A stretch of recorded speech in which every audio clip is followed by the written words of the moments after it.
بسم اللہ الرحمن الرحیم وبہ نستعین انہ خیر ناصر ومعین وصلی اللہ علی محمد واہل بیتہ الطیبین الطاہرین۔ پروردگار عالم آپ تمام عزیزان کی توفیقات خیر میں اضافہ فرمائے۔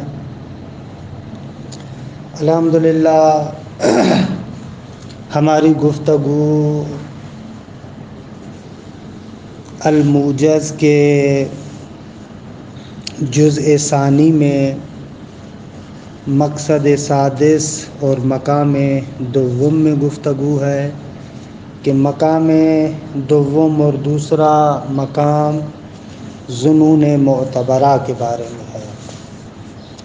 اب تک ظنون معتبرہ میں سے دو موارد کے بارے میں گفتگو ہوئی، ایک ظواہر کتاب اور دوسری چیز شہرت فتوائیہ۔ تیسری بات جو یہاں پر مطرح کر رہے ہیں ظنون معتبرہ میں سے خبر واحد ہے کہ یہاں پر آغا سبحانی دامت برکاتہ نے عنوان اچھا بنایا ہے، اس سنت کی حجیت کے بارے میں گفتگو ہے جو خبر واحد سے نقل ہوئی ہے ہمارے پاس۔ یہ عنوان خوبصورت ہے۔ اچھا، اس بات کو واضح کرنے کے لیے ابتداءً دو تین چیزوں کی وضاحت کرتے ہیں۔ سنت کسے کہتے ہیں اور خبر واحد کسے کہتے ہیں۔ پہلے آتے ہیں سنت کی طرف۔ سنت یعنی قول نبی، فعل نبی اور تقریر نبی، یہ اہل سنت کے ہاں سنت کی تعریف ہے۔ پیغمبر اکرم نے جو فرمایا یا جو عمل آپ نے انجام دیا، یا اگر ایک عمل آپ کے سامنے انجام دیا گیا اور آپ اس پر خاموش رہے، کہ اس کو کہتے ہیں تقریر پیغمبر اکرم۔ ان تین چیزوں کو سنت کہتے ہیں۔ قول پیغمبر اکرم وہ تو واضح ہے کہ جو آپ نے فرمایا ہے۔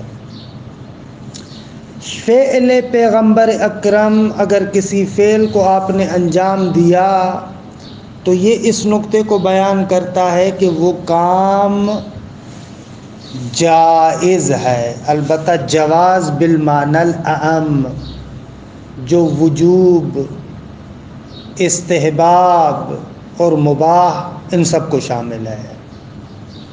یعنی اگر پیغمبر اکرم نے ایک کام کو انجام دیا ہے، وہ کام قطعاً حرام نہیں ہو سکتا۔ کیسے ہو سکتا ہے کہ پیغمبر اکرم ایک کام کو انجام دے اور وہ حرام ہو؟ آپ معصوم ہیں، حرام کام کبھی بھی انجام نہیں دے سکتے۔ یہ فعل معصوم یا فعل پیغمبر اکرم۔ تقریر پیغمبر اکرم یہ ہے کہ آپ کے سامنے کوئی عمل انجام دیا جا رہا ہے، آپ دیکھ بھی رہے ہیں، لیکن اس کام سے ان لوگوں کو منع نہیں فرما رہے۔ اس کا مقصد یہ ہے کہ آپ اس عمل پر راضی ہیں۔ اگر وہ عمل حرام ہوتا تو پیغمبر اکرم ضرور ان کو ٹوکتے، ضرور ان کو منع کرتے، کیونکہ شریعت میں امر بالمعروف و نہی عن المنکر واجب ہے۔ اگر وہ حرام کام ہوتا تو حتماً نہی عن المنکر کی بنا پر پیغمبر ان کو منع فرماتے۔ اب جب کہ آپ نے ان کو منع نہیں فرمایا، یعنی وہ کام منکر نہیں ہے، حرام نہیں ہے، کیونکہ آپ کی عصمت کا تقاضا یہ ہے کہ اس واجب کو کبھی بھی ترک نہیں کریں گے، امر بالمعروف اور نہی عن المنکر کو۔ لہٰذا اس کی بنا پر اگر آپ کے سامنے کوئی عمل ہو رہا تھا اور آپ نے منع نہیں فرمایا تو اس کا مقصد ہے وہ عمل جائز ہے۔ آپ ملاحظہ کر رہے ہیں کہ ہم سنت کہہ رہے ہیں خود قول کو، قول پیغمبر، فعل پیغمبر، تقریر پیغمبر، یہ اہل سنت کے ہاں ہے۔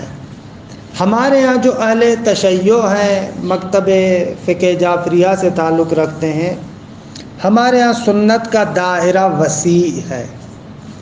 ہمارے ہاں سنت میں نبی کی جگہ پر کہتے ہیں قول معصوم، فعل معصوم اور تقریر معصوم۔ ائمہ اطہار بھی عصمت کے مالک ہیں، اگرچہ وہ نبی نہیں ہیں لیکن امام ہیں، اور خداوند متعال کی جانب سے ان کو عصمت عطا ہوئی ہے۔ پیغمبر نہیں ہے، وہ نبی نہیں ہے، تشریع نہیں لے کر آئے۔ یہ جو لوگ کہتے ہیں کہ شیعہ اپنے اماموں کو نبی سمجھتے ہیں، وہ جھوٹ بولتے ہیں، بکواس کرتے ہیں، مذہب کے خلاف پروپیگنڈا کرتے ہیں، یا جانتے نہیں ہیں یا جان بوجھ کر مذہب کے خلاف پروپیگنڈا کرتے ہیں۔ مکتب تشیع میں واضح طریقے سے عقیدہ یہ ہے کہ وہ خاتمیت پیغمبر اکرم کے قائل ہے، ختم نبوت کا قائل ہے۔ مکتب تشیع آخری نبی پیغمبر اکرم ہے، لیکن اس کے علاوہ دوسرے معصوم ہو سکتے ہیں، دوسروں کو خداوند متعال علم لدنی عطا کر سکتا ہے۔ یہ تو کوئی بات نہیں ہے کہ علم لدنی اور جو خداوند متعال علم عطا کرتا ہے خصوصی، وہ فقط نبیوں کو عطا کرتا ہو۔ نبیوں کو تو دیتا ہے لیکن اپنے دوسرے بندوں کو بھی دیتا ہے الہام کے ذریعے سے۔ مگر قرآن کے اندر اس عبد صالح مصاحب حضرت موسیٰ کا تذکرہ نہیں ہے۔ سورہ کہف کے اندر وہ پورا تذکرہ ہے کہ حضرت موسیٰ کو کہا جاتا ہے کہ موسیٰ جاؤ، جا کر ہمارے اس بندے سے ملو۔ پھر وہ مفصل قصہ کہ اس عبد کا جو روایات نے، تواریخ نے نام بتایا ہے خضر۔ خوب حضرت خضر نبی تو نہیں دے، لیکن خداوند متعال کی جانب سے خصوصی علم ان کو عطا ہوا تھا، اس میں کوئی حرج نہیں ہے۔ الہام بھی غیر انبیاء پر ہوتا ہے، بلکہ قرآن میں تو لفظ وحی بھی استعمال ہوا ہے غیر انبیاء کے لیے۔ مادر موسیٰ وَأَوْحَيْنَا إِلَىٰ أُمِّ مُوسیٰ، موسیٰ حضرت موسیٰ کی مادر کی طرف ہم نے وحی کی، تو اس کا مقصد یہ ہے کہ وہ نبی ہے۔ جناب مریم کے ساتھ ملائکہ بات کرتے تھے، قرآن نقل کرتا ہے۔ سورہ مریم اٹھا کر دیکھیں، سورہ آل عمران اٹھا کر دیکھیں، ملائکہ فنادتہ الملائکۃ، ملائکہ اس کے ساتھ گفتگو کرتے تھے۔ تو اس کا مقصد یہ ہے کہ وہ نبی ہے، نہ عزیز من، نہ عصمت کا لازمہ نبوت ہے، اگرچہ ہر نبی معصوم ہوتا ہے لیکن ہر معصوم نبی ہو یہ ضروری نہیں ہے۔ خدا کی جانب سے الہام اور وحی کا مقصد بھی یہ نہیں ہے کہ وہ نبی ہے۔ نبی کے لیے خصوصیت سے وحی تشریع، شریعت والی وحی نبی کے ساتھ مخصوص ہے، لیکن اس کے علاوہ دوسرے امور میں وحی اور الہام غیر نبی پر بھی آ سکتا ہے۔ قرآن مجید میں اس کے شواہد موجود ہیں۔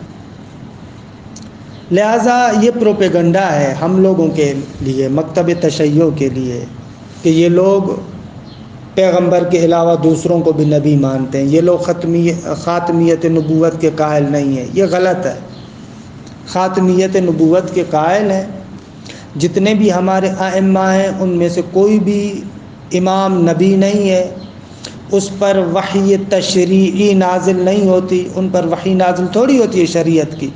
شریعت ختم ہو گئی رسول اللہ پر، حلال محمد حلال الی یوم القیامہ وحرامہ حرام الی یوم القیامہ، وہی ہے۔ ہاں اس میں کوئی شک نہیں ہے کہ پیغمبر اکرم کے نائب برحق ہیں، پیغمبر کا نائب برحق امام ہے، اور اس میں بھی کوئی شک نہیں ہے کہ وہ امام خدا کی جانب سے معین شدہ ہے۔ پیغمبر اکرم کو کہا گیا کہ اس امام کا اعلان کرے، حتیٰ اس کو پیغمبر اکرم نے خود نہیں بنایا۔ مکتب تشیع میں یہ نہیں ہے کہ امام اپنے بعد، خلیفہ اپنے بعد پیغمبر نے اپنی مرضی سے بنایا ہے، نہ نہ نہ، پیغمبر اکرم نے فقط اس کا اعلان کیا ہے۔ اس خلیفے کو، نائب رسول کو بنانے والی ذات خدا کی ہے۔ اس کو ہم کہتے ہیں کہ مکتب تشیع کا امامت کے بارے میں عقیدہ یہ ہے کہ ہم کہتے ہیں کہ امام منصوص من اللہ ہوتا ہے، یہ عقیدہ ہے۔ امام محافظ شریعت ہوتا ہے، امام مبین شریعت ہوتا ہے، یہ مراد ہوتی ہے ہماری امام سے، اور اس میں بھی شک نہیں ہے کہ وہ امام معصوم ہوتا ہے۔ لہذا ہمارے ہاں سنت کا جو دائرہ ہے وہ اہل سنت سے وسیع تر ہے۔ اہل سنت میں فقط اور فقط قول نبی، فعل نبی اور تقریر نبی شامل کرتے ہیں۔ ہمارے ہاں سنت کا دائرہ وسیع ہے، قول معصوم، فعل معصوم، تقریر معصوم۔ اب وہ معصوم چاہے نبی ہو یا امام ہو، یہ سارے کا سارا سنت میں آ جائے گا۔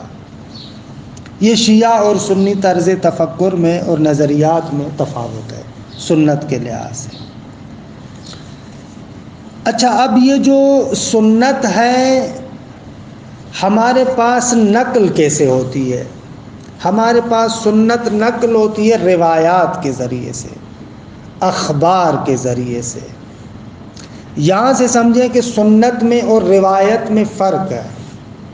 یہ جو اس وقت ہمارے پاس کتب احادیث موجود ہیں، کتب روایات موجود ہیں، کہ جن کتب روایات کے اندر اس سنت کو نقل کیا گیا ہے، اس روایت کو سنت نہیں کہتے، یہ روایت سنت کو نقل کرتی ہے، حاکی سنت ہے۔ سنت کو نقل کرنے والی چیز روایت ہے، حدیث ہے، یہ قول معصوم، یہ جو ہمارے پاس روایات میں نقل ہوتا ہے۔ بس یہ تفاوت ہے، اور یہ اہم نقطہ ہے۔ اکثر لوگ اس نقطے کو اچھے طریقے سے درک نہیں کرتے، لہذا اشتباہ میں پڑ جاتے ہیں۔ دیکھیں، یہ روایت سنت کو نقل کرنے والی ہے۔ اگر کوئی بندہ آ کر ایک روایت کے بارے میں کہتا ہے یہ روایت ضعیف ہے یا یہ روایت قابل عمل نہیں ہے، تو اس کا مقصد یہ نہیں ہے کہ وہ سنت کی مخالفت کر رہا ہے۔ دقت کیجئے گا، بہت زیادہ دقت کریں، اور بہت ہی لطیف نقطہ بھی ہے، اور اکثر اس سے لوگ غافل ہوتے ہیں۔ دیکھیں، اگر کوئی بندہ آ کر کسی روایت کو کسی بات کی بنا پر نقد کرتا ہے، ایک عالم کہتا ہے کہ نہیں یہ روایت ہمارے پاس معتبر نہیں ہے، تو سامنے والا پلٹ کے کہتا ہے کہ بھئی تم امام کی بات کی مخالفت کرتے ہو، یہ اس کا کہنا غلط ہے۔ کیونکہ جو بندہ ایک شیعہ عالم دین اگر ایک روایت کو نقد کرتا ہے، اس کا مقصد یہ نہیں ہے کہ وہ امام کے قول کو ٹھکراتا ہے۔ استغفر اللہ، الیاذ باللہ، کوئی بھی شیعہ عالم دین امام کی بات کو نہیں ٹھکراتا، بلکہ اس کا یہ کہنا کہ یہ روایت ضعیف ہے، قابل عمل نہیں ہے، یعنی اصلاً اس روایت کے ذریعے سے امام کا قول ثابت ہی نہیں ہے، کیونکہ روایت سنت کو نقل کرنے والی ہے، حکایت کرنے والی ہے۔ اب گفتگو یہ ہوتی ہے کہ کس روایت کے ذریعے سے امام کا قول ثابت ہوتا ہے اور کس روایت کے ذریعے سے امام کا قول ثابت نہیں ہوتا۔ یہ میں نے اکثر جگہوں پر دیکھا ہے، حتیٰ جو بہرحال کتابیں لکھتے ہیں پاکستان کے اندر، وہ لوگ بھی مغالطہ کرتے ہیں۔ مثلا اگر وہ کسی آیت کی تفسیر میں ایک روایت کو نقل کریں اور سامنے والا کہے کہ آقا یہ روایت تو معتبر نہیں ہے، تو وہ لوگ پلٹ کے کہتے ہیں ہاں بھائی تم لوگ امام کے قول کو جھٹلا رہے اور اپنی بات کر رہے ہو، یہ غلط طریقہ ہے۔ امام کے قول کو کون جھٹلا رہا ہے؟ سامنے والا جو کہتا ہے کہ یہ روایت ضعیف ہے، یعنی اس روایت سے امام کا قول ہی ثابت نہیں ہے، نہیں کہ امام کا قول ثابت ہے اور اب ثابت ہونے کے بعد نعوذ باللہ میں اس کو نہیں مان رہا۔ اس نقطے پر توجہ کریں، بہت سارے لوگ مغالطہ کرتے ہیں۔ کافی ہمارے علماء بہت سارے مقامات پر کہتے ہیں کہ فلاں روایت کے جو اس آیت کی تفسیر میں وارد ہوئی ہے وہ روایت معتبر نہیں ہے، ضعیف ہے، قابل عمل نہیں ہے۔ تو بعض حضرات کہتے ہیں کہ بھئی یہ تو اہل بیت کی بات کا مخالف ہے۔ اہل بیت کی بات کا مخالف نہیں ہے، بلکہ وہ یہ کہہ رہا ہے کہ اس روایت سے اصلاً اہل بیت کا قول ثابت ہی نہیں ہے، کیونکہ سنت ہر صورت میں حجت ہے، قول امام ہر صورت میں حجت ہے، فعل امام ہر صورت میں حجت ہے، تقریر امام ہر صورت میں حجت ہے۔ ہمارے تشیع کے اندر کوئی بھی آپ کو عالم نہیں ملے گا کہ جو آئے اور نعوذ باللہ سنت کے برخلاف بات کرے، کہے میں قول معصوم کو نہیں مانتا، کہے میں فعل معصوم کو نہیں مانتا، کہے میں تقریر معصوم کو نہیں مانتا، کوئی بھی عالم دین نہیں کہے گا۔ اصل ساری بحث اسی میں ہوتی ہے کہ اس وقت ہم ائمہ کے زمانے میں تو نہیں ہیں، لہذا ڈائریکٹ تو ہم امام سے بات نہیں سن رہے، یا ڈائریکٹ تو ہم امام کے عمل کو نہیں دیکھ رہے، یا ڈائریکٹ تو ہم تقریر معصوم کو نہیں دیکھ رہے۔ ہم لوگ تو ڈائریکٹ نہیں دیکھ رہے کیونکہ ائمہ سے دور ہیں زمانی اعتبار سے، اور غیبت کے زمانے میں قرار یہ نہیں ہے کہ امام علیہ السلام سامنے آ کر آپ کو بات بتائیں، یہ بھی نہیں ہے، نائب خاص بھی نہیں ہے۔ تو اب ہمارے پاس جو ائمہ کے اقوال، ائمہ کا فعل، ائمہ کی تقریر جو ہم تک پہنچ رہی ہے وہ روایات کے ذریعے سے پہنچ رہی ہے۔ جب روایات کے ذریعے سے پہنچ رہی ہے تو ہر روایت سے قول امام ثابت نہیں ہوتا، کیونکہ خود روایات کے اندر بہت ساری ایسی روایات بھی ہیں جو ضعیف روایات ہیں۔ حتیٰ رسول اللہ صلی اللہ علیہ وآلہ وسلم نے فرمایا کہ بہت سارے لوگ مجھ پر جھوٹ باندھیں گے۔ حتیٰ ائمہ اطہار نے فرمایا کہ بہت سارے لوگ ہم پر جھوٹ باندھنے والے ہیں۔ تو اب ضرورت اس امر کی ہے کہ معتبر اور غیر معتبر کی روایت کی شناخت کی جائے، پہچانا جائے۔ ہم لوگوں کو یہ شناخت حاصل کرنی ہے کہ کون سی معتبر ہے۔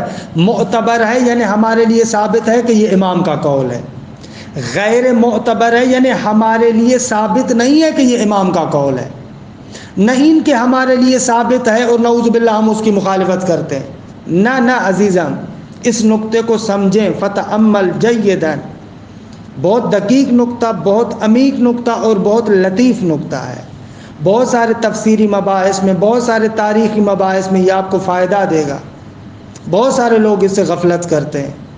پاکستان کے اکثر جو میں نے دیکھا ہے بعض حضرات جو کتابیں لکھنے والے ہیں وہ اس چیز کی طرف جاتے ہی نہیں ہیں، اپنا عقیدہ ایک بنایا ہوا ہے، اور کوئی بھی معصوم کی روایت آئی اور اس روایت کو اٹھا کر بیان کر دیا، اس کو تو دیکھا ہی نہیں کہ یہ روایت معتبر ہے یا معتبر نہیں ہے، فوراً کہہ دیا کہ ائمہ تو ایسے کہتے ہیں۔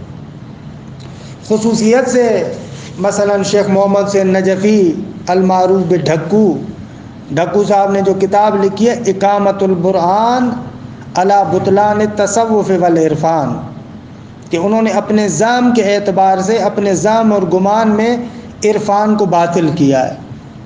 پھر اس کتاب کے اندر بہت ساری روایات نقل کرتے ہیں کہ جو ائمہ اطہار سے منقول ہیں تصوف اور صوفیوں کے رد میں، ان روایات کو نقل کر کے کہتے ہیں کہ دیکھیں ائمہ اطہار تصوف کو نہیں مانتے تھے، تصوف وہی عرفان ہے۔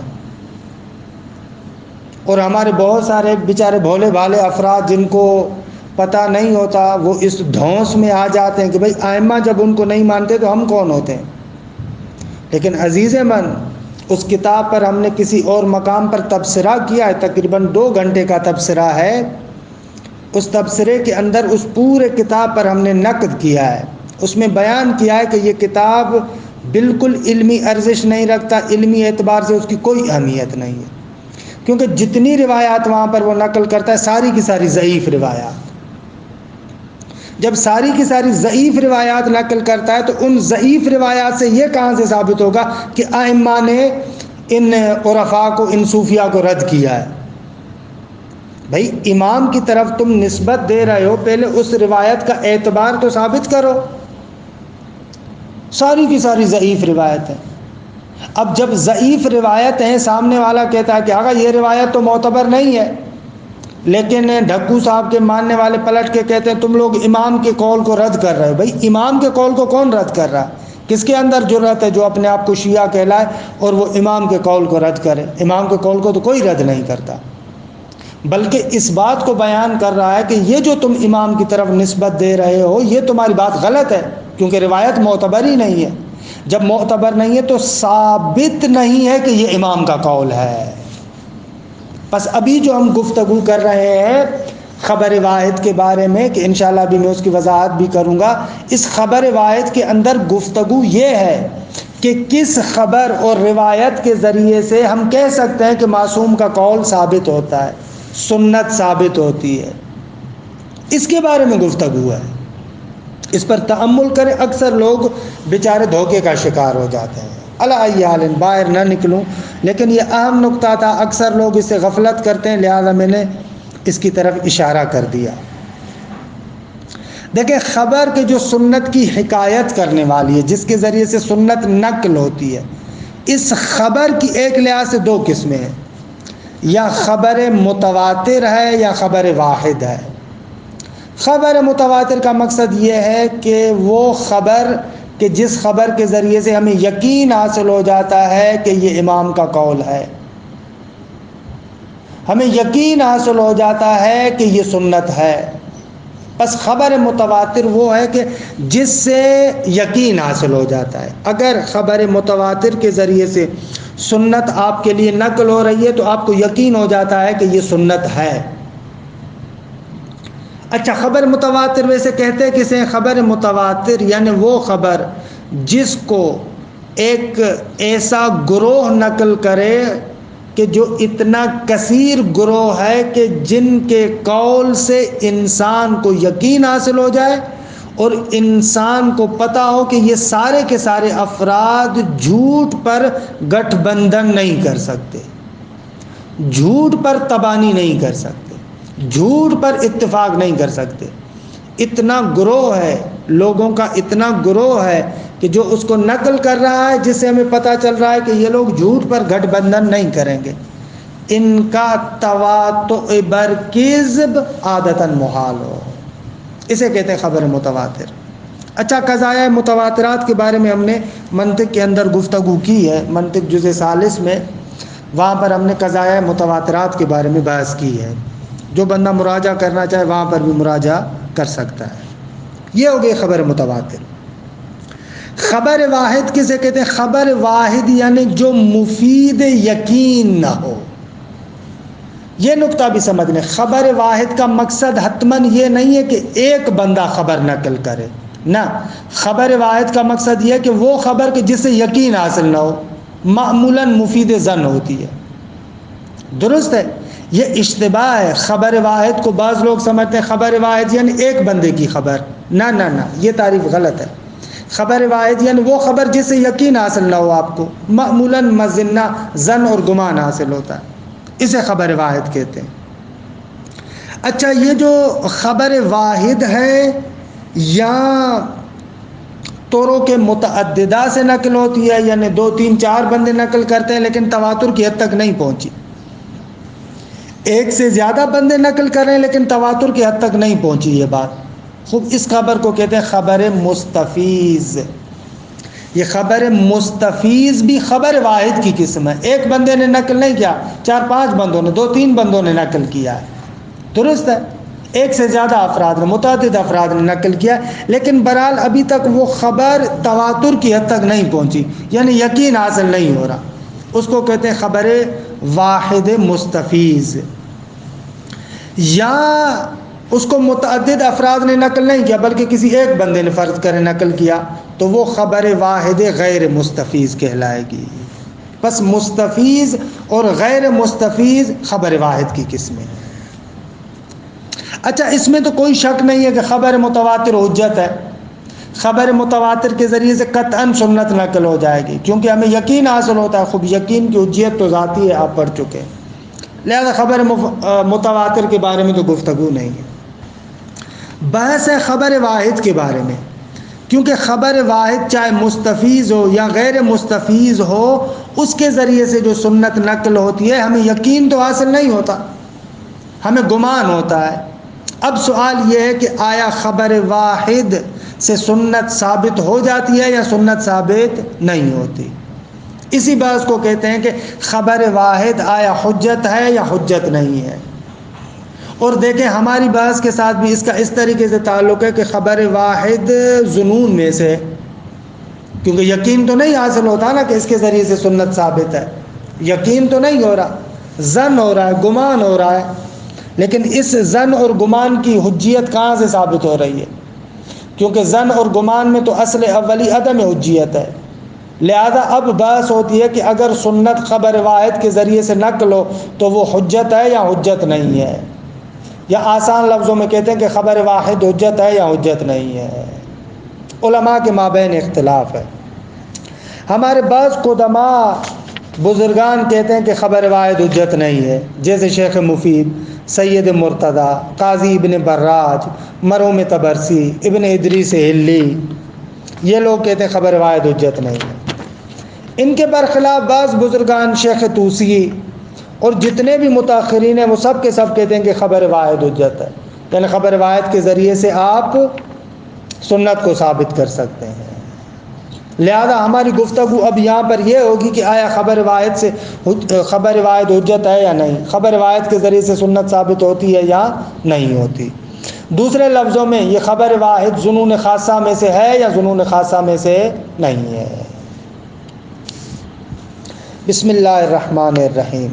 الفصل الثالث، فرماتے ہیں کہ تیسری فصل، حجیت السنہ المحکیت بخبر الواحد، اس سنت کی حجیت کے بارے میں بحث کہ جس کو حکایت کیا گیا ہے خبر واحد کے ساتھ۔ اچھا، اس عنوان کو استاد سبحانی نے تبدیل کیوں کیا؟ عام طور پر تو بحث کرتے ہیں خبر واحد حجت ہے یا حجت نہیں ہے، تو یہ استاد سبحانی نے عنوان تبدیل کیوں کیا کہ بحث ہماری یہ ہے کہ سنت جو خبر واحد سے نقل ہوتی ہے حجت ہے یا حجت نہیں ہے۔ ظاہر سی بات ہے کہ اس عنوان کو اس لیے تبدیل کیا کہ خبر واحد بما ہو، خبر واحد کی حجیت کی بات نہیں ہے۔ اصل بحث تو یہ ہے نا کہ خبر واحد سے جو سنت نقل ہو رہی ہے وہ سنت حجت ہے یا حجت نہیں ہے، وگرنہ خبر واحد بما ہو خبر واحد تو حجت نہیں ہے۔ لہذا عنوان استاد سبحانی کا اچھا ہے، حالانکہ تفصیلات بعد والی کتابوں میں آپ پڑھیں گے۔ السنت فی مصطلح فقہاء اہل السنہ، فرماتے ہیں کہ سنت کے جو اہل سنت کے فقہاء کی اصطلاح میں ہے وہ یہ ہے، ہی قول النبی صلی اللہ علیہ وآلہ وسلم او فعلہ او تقریرہ، قول نبی، فعل نبی یا تقریر نبی کی تفصیلات میں نے بیان کی۔ والمعصوم من ائمۃ اہل البیت یجری قولہ وفعلہ وتقریرہ عندنا مجرى قول النبی وفعلہ وتقریرہ، اہل بیت اطہار میں سے جو معصوم امام ہیں ان کا قول، فعل، تقریر ہمارے نزدیک پیغمبر کے قول، فعل اور تقریر کی طرح ہے، یعنی سنت کا دائرہ ہمارے پاس وسیع ہے۔ وَلِأَجْلِ ذَلِكَ تُطْلَقُ السُّنَّةُ عِنْدَ الْإِمَامِيَّةِ، اسی لیے سنت کا اطلاق امامیہ کے نزدیک ہوتا ہے عَلَى قَوْلِ الْمَعْصُومِ وَفِعْلِهِ وَتَقْرِيرِهِ، معصوم کا قول، فعل اور تقریر، دون ان تختص بالنبی، مخصوص نہیں ہے پیغمبر کے ساتھ۔ وَلَيْسَ أَئِمَّةُ أَهْلِ الْبَيْتِ مِنْ قَبِيلِ الرُّوَاةِ، ائمہ اطہار راویوں کی طرح نہیں ہے۔ یہ دیکھیں ایک لطیف نکتہ ہے، ایک ہمارے پاس راوی ہے زرارہ جو خبر نقل کر رہا ہے، اس کی اپنی بات حجت نہیں ہے، جس امام کی بات نقل کر رہا ہے وہ ہمارے لیے حجت ہے۔ تو ائمہ کی خود بات حجت ہے، ان کا قول حجت ہے، ان کا فعل حجت ہے۔ یہ ائمہ دوسرے راویوں کی طرح نہیں ہے، ان کے ساتھ ہم راویوں والا معاملہ نہیں کرتے۔ وَلَيْسَ أَئِمَّةُ أَهْلِ الْبَيْتِ عَلَيْهِمُ السَّلَامُ مِنْ قَبِيلِ الرُّوَاةِ، وہ روات کی طرح نہیں ہے۔ وَإِنْ كَانُوا يَرْوُونَ عَنْ جَدِّهِمْ، اگرچہ ہم دیکھتے ہیں کہ کبھی کبھار اپنے نانا سے روایات نقل کرتے ہیں، پیغمبر سے روایات نقل کرتے ہیں، لیکن وہ راوی کے عنوان سے نہیں، کیونکہ سامنے فرض کریں کوئی سنی ہے، کیونکہ سامنے کوئی ایک بندہ ہے جو ان کو امام معصوم نہیں مانتا، تو اس اعتبار سے، اتمام حجت کے اعتبار سے ان کے سامنے یہ باتیں نقل کرتے ہیں، وگرنہ امام کی بات راوی حدیث کی طرح نہیں ہوتی، بلکہ خود ان کی بات حجت ہے۔ بل هم المنصوبون من اللہ تعالی علی لسان النبی، بلکہ یہ ائمہ منصوب ہے اللہ کی جانب سے، ان کا اعلان ہوا ہے پیغمبر کی زبان پر۔ دیکھیں نقطہ یہ ہے کہ امام کو امام بنانے والا نبی نہیں ہوتا، پیغمبر نے امیر المومنین کو امام نہیں بنایا، اللہ نے امام بنایا، پیغمبر نے اعلان کیا۔ بل هم المنصوبون من اللہ تعالی علی لسان النبی صلی اللہ علیہ وآلہ وسلم بتبلیغ الاحکام الواقعیہ، ان کو منسوب کیا جاتا ہے تاکہ احکام واقعیہ کی تبلیغ کریں۔